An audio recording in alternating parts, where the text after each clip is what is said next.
Chapter 1 taiga का गीत। Siberian taiga बर्फ के कभी न खत्म होने वाले समुद्र की तरह फैला हुआ था। जहां तक नजर जाती सिर्फ ऊंचे फर के पेड़, पाले से सफेद, और उनकी लंबी परछाइयां बर्फ पर समय की लकीरों की तरह फैली हुई थीं। वहां जंगल के अंदर सर्दी सिर्फ एक मौसम नहीं थी, यह एक जिंदा चीज थी जो ठंडी और चुपचाप सांस ले रही थी। बर्फीली उंगलियों से धरती को सहला रही थी और हवा की भाषा में ऐसे गाने फुसफुसा रही थी जिन्हें सिर्फ जानवर ही समझते थे। हवा में राल और शुद्ध ठंड जमे हुए और शुद्ध जीवन की महक थी। जब हवा चली तो पूरा जंगल जवाब दे गया। पुराने पत्ते। बर्फ चरमरा रही थी। बर्फ चांदी जैसी लहरों में उठी और ऊपर नीला आसमान इतना पास लग रहा था कि आप उसे छू सकते थे। यहाँ कोई इंसानी समय नहीं था, बस मौसमों की लय और सहज ज्ञान की आवाज थी।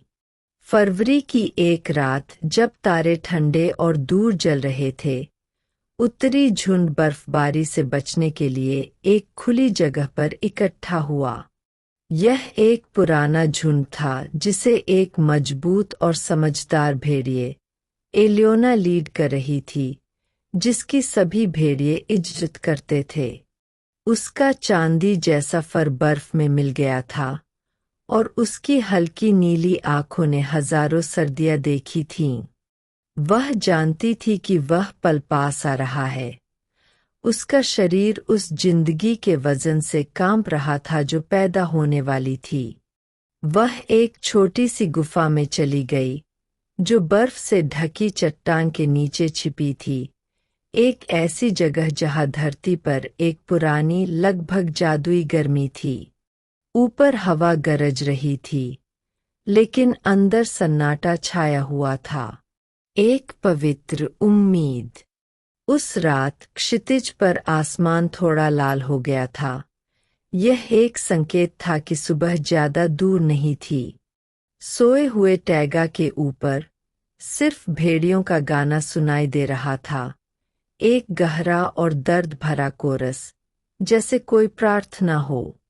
इस तरह एक नया बच्चा पैदा हुआ, झुंड के गाने के साथ, हवा के आशीर्वाद के साथ। पहली सिसकी हल्की सुनाई दी, लगभग हवा की तरह। फिर दूसरी, ज्यादा तेज। उस रात पैदा हुए 3 बच्चों में से एक का फर बहुत गहरा था, चांदनी में नीले रंग की झलक थी। जब उसने पहली बार अपनी आंखें खोलीं तो एलियोना चौंक गई। वे एम्बर रंग की, जिंदा, गहरी थीं, जिनमें एक ऐसी चमक थी जो न सिर्फ जानवर जैसी बल्कि लगभग इंसान जैसी लग रही थी। तारक, उसने फुसफुसाते हुए कहा, अपने थूथन से उसका सिर छूते हुए। हवा की परछाई। उसने उसका यह नाम इसलिए रखा क्योंकि उसके जन्म के समय हवा रुक गई थी।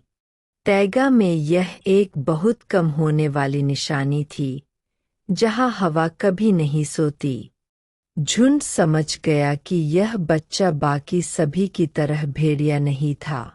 पहले कुछ दिनों तक एलियोना ने मांद नहीं छोड़ी। बाहर जंगल में बर्फीला तूफान आया और आसमान बर्फ की घंटी जैसा लग रहा था, लेकिन अंदर जिंदगी गर्म, सुलग रही थी। तारक अपने भाइयों नूरी और सायन, 2 हल्के भूरे रंग के शावकों, प्यारे और चंचल, के साथ संघर्ष कर रहा था। लेकिन तारक अलग था, चुप, ध्यान से, धीमी, लगभग सोच समझकर चलने वाला।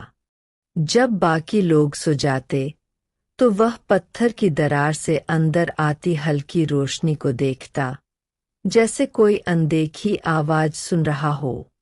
जैसे जैसे दिन बीतते गए, तारक ने टाइगर वाइनयार्ड में वाइब्रेशन महसूस किया। पेड़ों की जड़ें कैसे कांप रही थीं, बर्फ के नीचे पानी कैसे बहता था, गर्म और छिपा हुआ, पेड़ों के ऊपर आसमान कैसे हिलता था। उसके लिए जंगल सिर्फ एक पनाह नहीं था, यह एक बहुत बड़ी आत्मा थी जो हवा की भाषा में सांस लेती और फुसफुसाती थी। एक दिन जब हवा में बसंत का जरा भी एहसास नहीं हो रहा था, एलियोना उन्हें पहली बार बाहर ले गई। सूरज की रोशनी बर्फ पर पड़ रही थी, चमकदार और साफ। तारक ने कुछ कदम उठाए और अपनी छाती तक डूब गया। बर्फ ठंडी थी, लेकिन उसे कोई फर्क नहीं पड़ा। उसके सामने एक बेइंतहा दुनिया फैली हुई थी, खामोशी और ताकत का एक साम्राज्य।